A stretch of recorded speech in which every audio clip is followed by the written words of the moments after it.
Good morning, Tar Heel students. This is a read aloud for the Junior Scholastic News article, Death of a Boy King.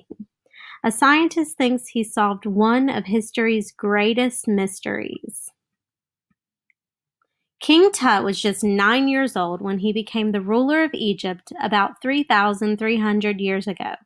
The boy king, whose full name was Tutankhamun, died just 10 years later. British archaeologist Howard Carter stumbled upon King Tut's tomb in 1922. Scientists have since learned a lot about the teen pharaoh, or ancient Egyptian king, but one thing has remained a mystery: how he died. Now, Chris Naton, director of the Egypt Exploration Society, says he may have finally solved the puzzle after studying nearly 100 years' worth of evidence. He has come up with his answer. The boy king was killed in a chariot accident.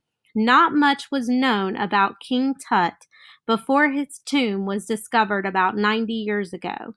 It was the most well-preserved ancient Egyptian tomb ever found. At the center was a gold coffin containing Tut's mummy. The ancient Egyptians preserved people as mummies because they believed they would need their bodies in the afterlife.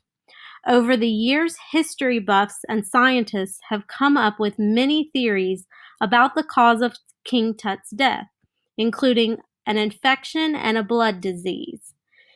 But Niton wasn't convinced that the answer had been found.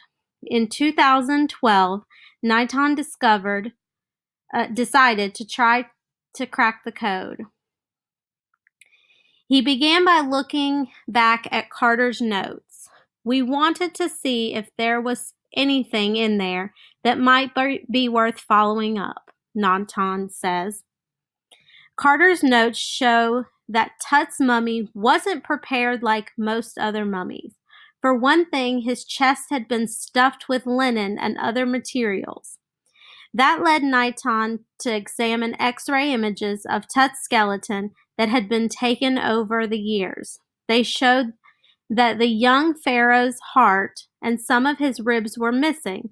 Niton thought that Tut's ribs and heart must have been so badly damaged that they were removed from his body before his burial.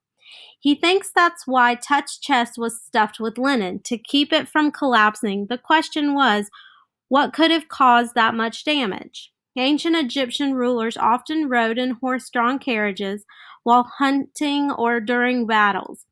In the past, some experts suggested Tut may have died in the chariot crash. Niton had the same idea. To test this theory, he asked a group of car crash investigators to use computers to simulate a series of chariot accidents. They determined that if a chariot had struck Tut in a certain way, it would have crushed his ribs and heart. Niton believed he had found his answer. However, many archaeologists don't agree. Some say Tut's ribs weren't crushed. They think Carter's team removed the ribs to make it easier to carry Tut's mummy out of the tomb. They also point out that Tut wasn't the only pharaoh to be buried without a heart. Still, Niton stands by his claim, but he adds, I wouldn't want to think that this discussion is completely over. How to make a mummy. The ancient Egyptians took about 70 days to prepare a mummy. Only rulers and wealthy people got the full treatment. Here are the basics. 1. Remove the organs. The Egyptians usually left in the heart, believing that a pharaoh would need it in the afterlife. 2. Add salt. Workers used a type of salt called nitron to fill and completely cover the body. 3. After 40 days, workers rubbed scented oils on the body to keep the skin soft. Finally, they wrapped the body in strips of linen and placed it inside a sarcophagus